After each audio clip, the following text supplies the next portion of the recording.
Yo, what's up mga gar? Welcome back again sa ating channel, Kuya Tens Fishard. For today's video mga gar ay nakita natin yung kauna-unahan na malaking alimango na nagmolt dito sa ating vertical crab farming setup. Tapos madaming mga nagmolt dito mga gar, kaso yung isa nandun hindi natin masisilip dahil medyo nasa taas. So pakita natin yung yung mga nagmolt muna, yung mga maliliit.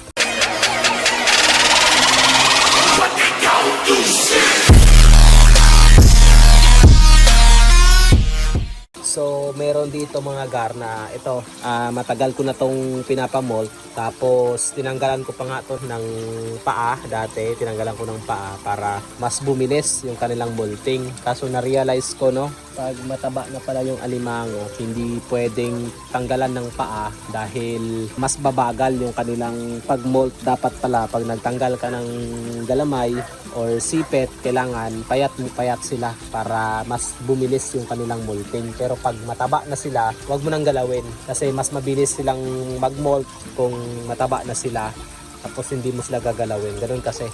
Ang ginawa ko kasi dito, inayaan ko silang tumaba muna.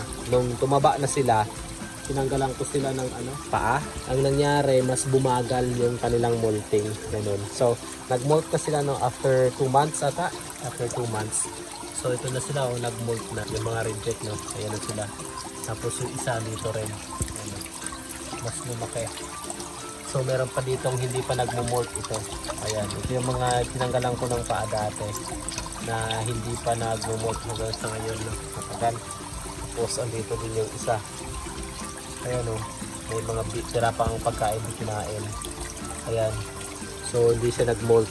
Dapat pala hindi tayo magtatanggal ng paa pagka alam nating mataba na yung alimango. Tapos dito sa mga natin ito, yung mga wala nating sipet, yung mga pinagtatanggalan natin ng sipet, marami na nabawas dyan dahil nag-molt na sila. Mga nag-molt na. Ayan, mostly nag-molt na. Yung iba kaso namatay dahil naaway nila habang nagmo-molt, kinakain nila. Kaya ayun, namatay habang nagmo-molt. Hindi alam kung saan ko na ilagay yun. Ito pala, ito Yan, ito yung isa sa mga nag-molt natin na mga tinanggalan natin ng sipet. Mapapansin nyo yung sipet niya ay kulay pula. Kasi ibig sabihin yan, bagong tubo yung kanyang sipet. Ayun. Tapos, hindi ko na alam kasi kung saan ko na ilagay ang iba. Nakalimutan ko na kung saan ko nilagay yung ibang mga nag-molt na maliliit na walang mga tali. Ito yung isa mga gar. Ayan siya ayan siya. Dati walang yan, walang sipit yan.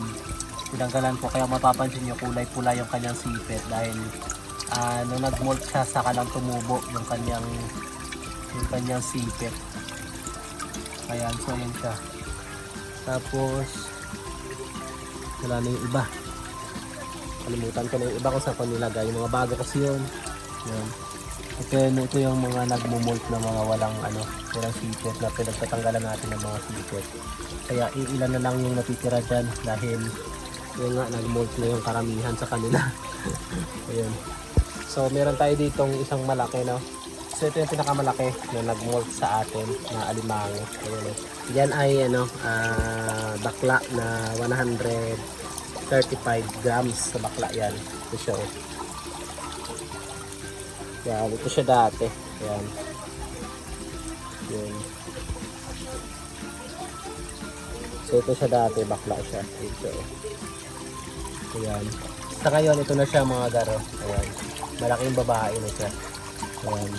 Kaso hindi natin siya pwedeng hawakan dahil matigas na yung kanyang shell at makakagat na tayo. So ito na siya sa ngayon. Yan. So kagabi yan nag-molt. Kagabi. So ilang oras na lumipas kaya hindi natin pwedeng hawakan yan dahil madadaan na tayo. Ayan. Tapos meron pa tayong pinapamolt dito mga garno na isang babae pa na sana mag-molt. Ito siya Ayan. Ito yung sana mag-molt. Kaso hindi pa nagmo-molt dahil bago pa lang yan dyan. Ayun. So sa ngayon na magpapakain na tayo mga gar. At siguro gutom na to. Ayun, nagsisiakyatan na sila sa kanilang mga nungga. Ayan. Tapos may mga bago tayo dito. Ayan.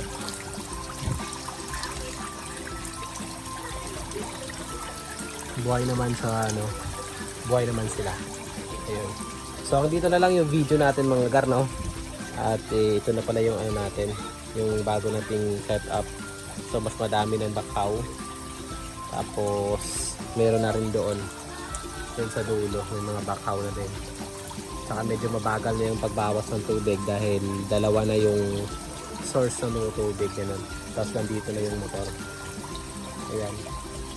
So hanggang dito na lang yung video natin mga karnong. Nasa muli ito yung Kuya Tess, nasasabing to God be the glory.